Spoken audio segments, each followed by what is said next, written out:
नमस्कार, के न्यूज में आपका स्वागत है। मैं हूं आपके साथ विशाल पंडित। आज हम स्पेशल रिपोर्ट में सबसे पहले बात करेंगे संविधान दिवस की। दरअसल देश के संविधान के 75 साल पूरे हो चुके हैं, जो हर भारतीय के लिए गर्व की बात है। वहीं बात होगी महाराणा प्रताप के वंशजों में छिड़े विवाद की और चलते चलते मुंबई हमले के से याद की बात। तो अब चलते हैं खबरों के विस्तार में।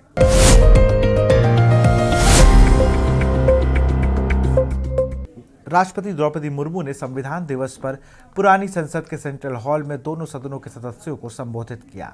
इसके साथ ही साल भर चलने वाले कार्यक्रमों की शुरुआत हो गई। साल भर चलने वाले समारोह की टैगलाइन हमारा संविधान हमारा स्वाभिमान रखी गई है। पेश है हमारी ये रिपोर्ट। क्या है संसदीय सरकार की विशेषताएं?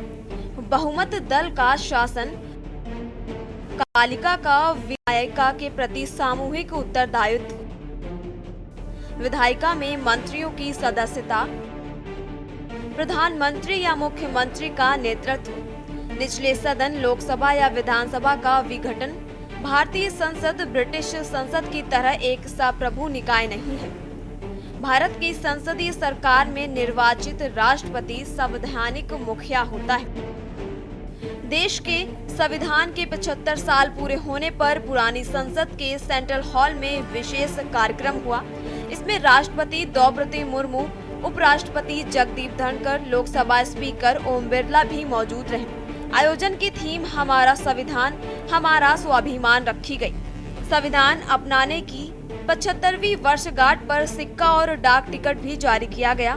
संस्कृत और मैथिली में संविधान की प्रतियां भी जारी की गयी। 2 किताबों भारतीय संविधान का निर्माण, एक झलक और भारतीय संविधान का निर्माण और इसकी गौरवशाली यात्रा का विमोचन किया गया। ये अवसर संविधान सभा की 15 महिला सदस्यों के योगदान को स्मरण करने का भी है। हमें उन अधिकारियों के अमूल्य योगदान को भी याद रखना चाहिए जिन्होंने नेपथ्य में रहकर काम किया। वुमेन लेड डेवलपमेंट की सोच को यथार्थ रूप देना सामाजिक न्याय के संवैधानिक आदर्शों को प्राप्त करने के लिए अनिवार्य है। नारी शक्ति बंधन अधिनियम द्वारा हमारे लोकतंत्र में महिला सशक्तिकरण के एक नए युग की शुरुआत की गई है। हमारा संविधान एक जीवंत और प्रगतिशील दस्तावेज है। बदलते समय की मांग के अनुसार नए विचारों को अपनाने की व्यवस्था हमारे दूरदर्शी संविधान निर्माताओं ने बनाए थे। राष्ट्रपति के संबोधन की बड़ी बातें। 75 साल पहले संविधान सदन के इसी सेंट्रल हॉल में आज ही के दिन संविधान सभा ने संविधान निर्माण का बहुत बड़ा काम किया था। संविधान हमारे देश का सबसे पवित्र ग्रंथ है। हमारा संविधान सामूहिक और व्यक्तिगत स्वाभिमान को सुनिश्चित करता है। ये अवसर संविधान सभा की 15 महिला सदस्यों के योगदान को भी याद करने का भी है। संविधान के निर्माण में नेपथ्य में रहे अफसरों की भी बड़ी भूमिका थी। BN राव संवैधानिक सभा के सलाहकार थे। पिछले कुछ वर्षों के दौरान सरकार ने पिछड़े वर्गों के लिए कई कदम उठाए हैं। उन्हें पक्का घर, खाद्य सुरक्षा मिल रही है। भारत में विश्व स्तर का इंफ्रास्ट्रक्चर बनाया जा रहा है। संविधान सभा के अध्यक्ष डॉक्टर राजेंद्र प्रसाद और प्रारूप समिति के अध्यक्ष डॉक्टर भीमराव अंबेडकर संविधान निर्माण की यात्रा का मार्गदर्शन किया।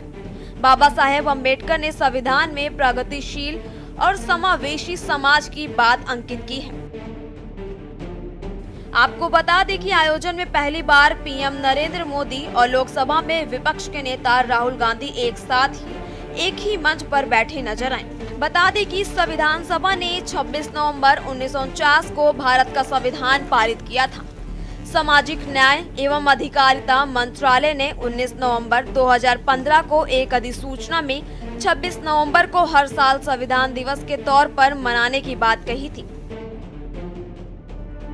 भारतीय संविधान की विशेषताएं। संविधान की संघीय विशेषता के अंतर्गत द्वैध शासन प्रणाली, लिखित संविधान, शक्तियों का विभाजन, संविधान की सर्वोच्चता, कठोर संविधान, स्वतंत्र न्यायपालिका और द्विशासनी जैसी विशेषताएं पाई जाती हैं। संविधान को खास बनाती विशेषताएं।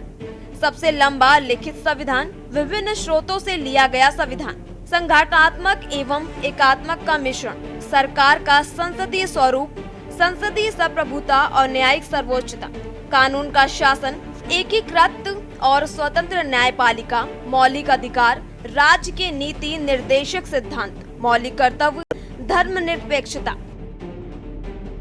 आपको बता दें कि संविधान सभा ने 26 नवंबर 1949 को संविधान को अपनाया था। बाद में इसे 26 जनवरी 1950 को लागू किया गया। सामाजिक न्याय एवं अधिकारिता मंत्रालय ने 19 नवंबर 2015 को एक अधिसूचना जारी की थी। इसमें कहा गया था कि 26 नवंबर को हर साल संविधान दिवस के तौर पर मनाया जाएगा। इसका मकसद नागरिकों में संवैधानिक मूल्यों को प्रोत्साहन के तौर पर मनाया जाता है। स्पेशल डेस्क के न्यूज़ इंडिया।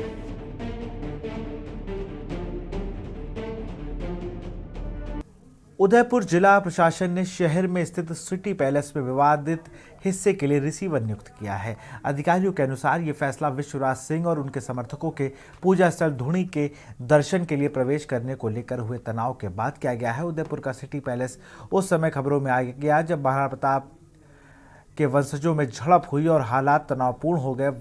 विश्वराज सिंह को मेवाड़ राजघराने के औपचारिक मुखिया के रूप में नामित होने के कुछ घंटों बाद महल में प्रवेश करने से रोक दिया गया। इसको लेकर भारी तनाव पसर गया और इस पथराव तक की नौबत आ गई। दरअसल इस महीने की शुरुआत में पिता महेंद्र सिंह मेवाड़ की मृत्यु के बाद चित्तौड़गढ़ किले में एक समारोह में विश्वराज सिंह का अभिषेक हुआ था। ये रिपोर्ट देखिए। उदयपुर पैलेस में छिड़ा संग्राम, भिड़ गए महाराणा प्रताप के वंशज। विवाद विश्वराज सिंह के पिता महेंद्र सिंह मेवाड़ और उनके भाई अरविंद सिंह मेवाड़ के बीच। दोनों राजपूत राणा महाराणा प्रताप के वंशज हैं। अरविंद सिंह सिटी पैलेस के एकलिंगनाथ मंदिर के प्रबंधन करते हैं। पिता की मृत्यु के बाद विश्वराज सिंह को राज परिवार का मुखिया बनाया गया।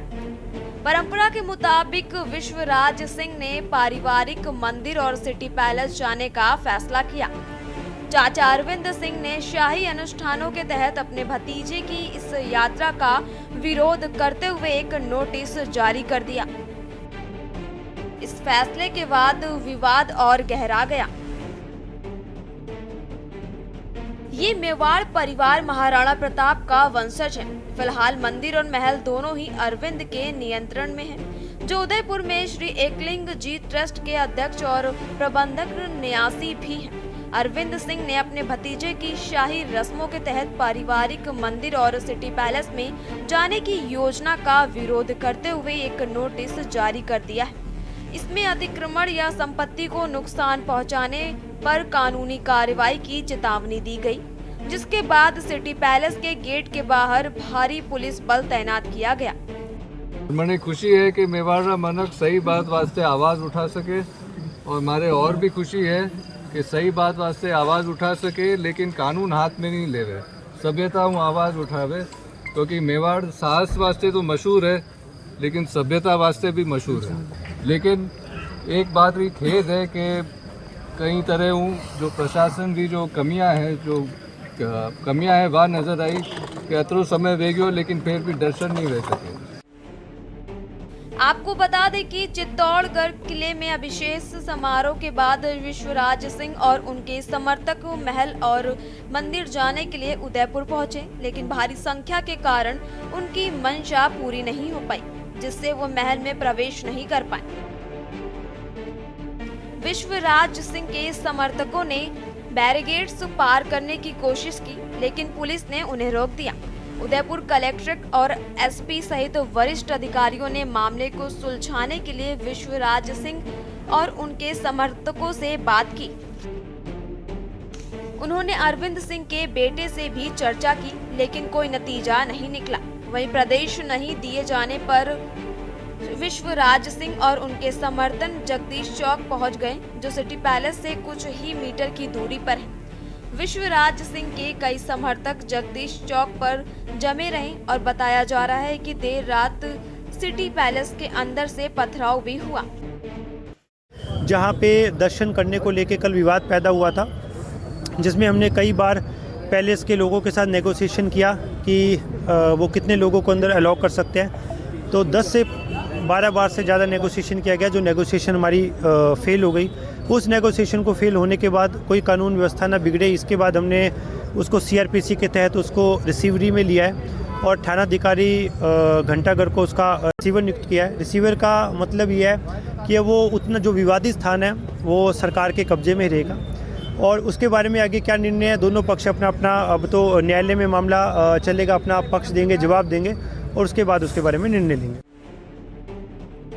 जानकारी के मुताबिक इस महीने की शुरुआत में अपने पिता महेंद्र सिंह मेवाड़ के निधन के बाद बीजेपी विधायक विश्वराज सिंह को सोमवार को चित्तौड़गढ़ किले में मेवाड़ के पूर्व शाही परिवार का मुखिया नियुक्त किया गया। पूरे रीति रिवाज से उनका राज तिलक हुआ। समारोह चित्तौड़गढ़ किले के फतेह प्रकाश महल में आयोजित किया गया। इसमें कई शाही परिवारों के प्रमुखों ने हिस्सा लिया। हालांकि महेंद्र सिंह मेवाड़ और उनके अलग हुए छोटे भाई अरविंद सिंह मेवाड़ के बीच लंबे समय से चल रहे झगड़े की वजह से कार्यक्रम फीका रहा। अरविंद ने शिवराज को एकलिंगनाथ मंदिर और उदयपुर में सिटी पैलेस में जाने से रोकने के लिए कानूनी नोटिस जारी कर दिया। बता दें कि मंदिर और महल दोनों ही अरविंद के कब्जे में हैं, जो उदयपुर में श्री एकलिंग जी ट्रस्ट के अध्यक्ष और प्रबंधन ट्रस्टी हैं। अरविंद की तरफ से जारी 2 सार्वजनिक नोटिसों में आरोप लगाया गया है कि समारोह के समय पर यह अतिक्रमण करने की कोशिश की। इसी वजह से किसी भी बाहरी शख्स के मंदिर और सिटी पैलेस में जाने पर रोक लगा दी गई। वहीं अरविंद ने वकील ने कहा कि जबरन घुसने या किसी संपत्ति को नुकसान पहुंचाने पर कानूनी कार्रवाई की जाएगी। सिटी पैलेस पोजीशन तो उनका है और इसीलिए ये सब लड़ाई झगड़ा ना हो, इसीलिए मैं पैलेस में जा ही नहीं रहा हूँ। शायद आप सभी लोग को पता होगा, लेकिन क्योंकि कल एक खास अवसर था इसलिए पहले धोख देने के लिए जाना मैं समझता था उचित था और एक तरह से परंपरा भी है, रीत भी है, तो इसलिए मुझे जाना है वहाँ पे। आपको बता दें कि विश्वराज सिंह ने कानून की सीमाओं के अंदर अपनी आवाज उठाने के लिए मेवाड़ के लोगों को धन्यवाद किया। कहा कि मुझे इस बात की खुशी है कि लोगों ने सही मकसद से आवाज उठाई और मुझे इस बात की ज्यादा खुशी है कि लोगों ने आवाज उठाते समय कानून को अपने हाथ में नहीं लिया। लोगों ने शांत रहते हुए अपनी आवाज उठाई। दरअसल एकलिंग जी के प्रतिनिधि के रूप में ही मेवाड़ के शासन करते आए हैं। इन शासकों को इसलिए एकलिंग जी का दीवान कहा जाता है। बता दें कि उदयपुर में आजादी के समय महाराणा भूपाल सिंह का शासन था। उनके बाद 1955 में उनके बेटे महाराणा भगवत सिंह को गद्दी पर बिठाया गया। भगवत सिंह अंतिम महाराणा थे। भगवंत सिंह के बेटे महेंद्र सिंह मेवाड़ और अरविंद सिंह मेवाड़ हैं। महेंद्र सिंह मेवाड़ बड़े बेटे थे जबकि अरविंद सिंह मेवाड़ छोटे बेटे। भगवत सिंह मेवाड़ ने 1963 से 1983 के बीच उदयपुर राजघराने की कई संपत्तियों में हिस्सेदारी बेची। कुछ संपत्तियों को लीज पर भी दिया। स्पेशल डेस्क के न्यूज़ इंडिया। यहाँ रुकते एक छोटे से ब्रेक के लिए।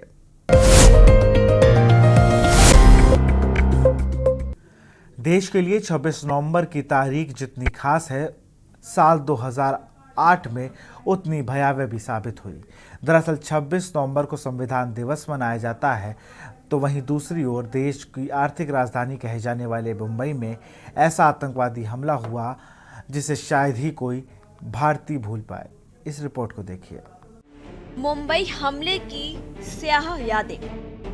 लश्कर-ए-तैयबा के 10 आतंकवादियों जो समुद्री रास्ते से मुंबई में दाखिल हुए थे। मुंबई के कई महत्वपूर्ण स्थानों पर 4 दिनों तक गोलीबारी की थी। इस हमले में 166 लोग मारे गए थे और 600 से अधिक घायल हुए थे। सुरक्षा कर्मियों ने 9 आतंकवादियों को मार गिराया था।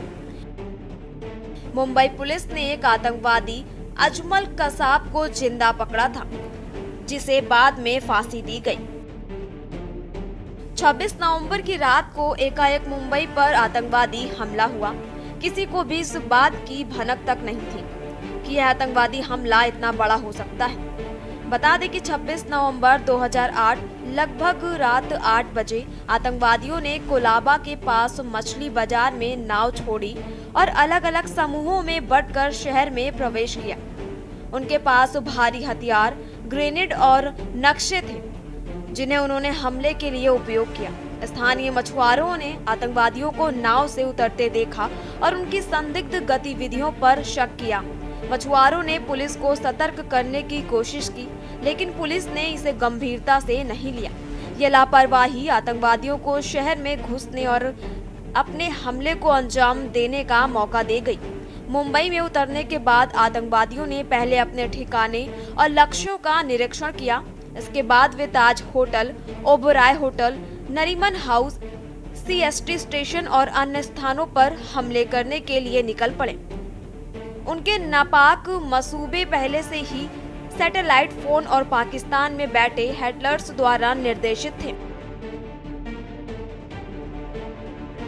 जब चीख पुकार और दर्द से करार उठी मुंबई। आपको बता दें कि आतंकवादियों ने मुंबई के होटलों, अस्पतालों, रेलवे स्टेशनों और एक यहूदी केंद्र को निशाना बनाया था, जिसमें मशहूर 5 सितारा ताज पैलेस में शामिल थे। बता दें कि आतंकी हमले में जीवित बची और आतंकवादी अजमल कसाब की पहचान करने वाली प्रमुख गवाह देविका रोटावन 16 साल बीत जाने के बावजूद उस हमले को नहीं भूल पाई हैं। महज 9 साल की उम्र में देविका 26 नवंबर 2008 की रात को छत्रपति शिवाजी महाराज टर्मिनस पर आतंकी हमले में फंस गई थी। इस दौरान उनके पैर में गोली लगी थी और आज भी ठंड के दिनों में यह चोट उन्हें सताती है। देविका रोटावन बताती हैं कि वह उस रात को कभी नहीं भूल पाएंगी।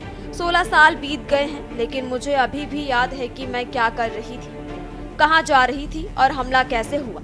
बता दें कि देविका उस रात अपने पिता और भाई के साथ पुणे में रहने वाले बड़े भाई से मिलने जा रही थी, लेकिन आतंकी हमले की शिकार हुई।